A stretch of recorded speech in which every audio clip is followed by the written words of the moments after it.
സ്വർണം വാങ്ങാൻ കാത്തിരുന്നവർക്ക് ആശ്വാസമായി വിപണിയിൽ നേരിയ വിലക്കുറവ്.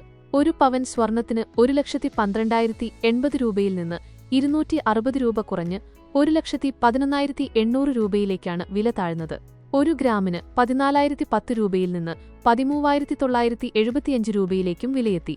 35 രൂപയാണ് ഇന്ന് ഒരു ഗ്രാമിന് കുറഞ്ഞത്. സ്വർണത്തോടൊപ്പം വെള്ളിവിലയിലും ഇടിവ് രേഖപ്പെടുത്തിയിട്ടുണ്ട്. കിലോയ്ക്ക് 100 രൂപ കുറഞ്ഞ് 2,64,900 രൂപയും ഗ്രാമിന് 10 പൈസ കുറഞ്ഞ് 264.90 രൂപയുമാണ് ഇന്നത്തെ വിപണി നിരക്ക്.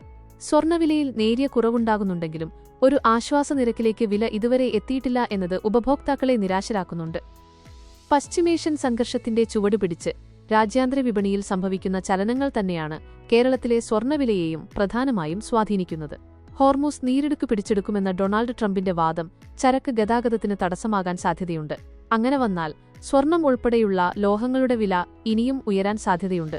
ക്രൂഡ് ഓയിൽ വില വർദ്ധിക്കാനുള്ള സാധ്യത കൂടി നിലനിൽക്കുന്നതിനാൽ ഇന്ത്യ ഉൾപ്പെടെയുള്ള രാജ്യങ്ങൾക്കുമേൽ ഉണ്ടാകാൻ പോകുന്ന സാമ്പത്തിക സമ്മർദ്ദം ചെറുതായിരിക്കില്ല.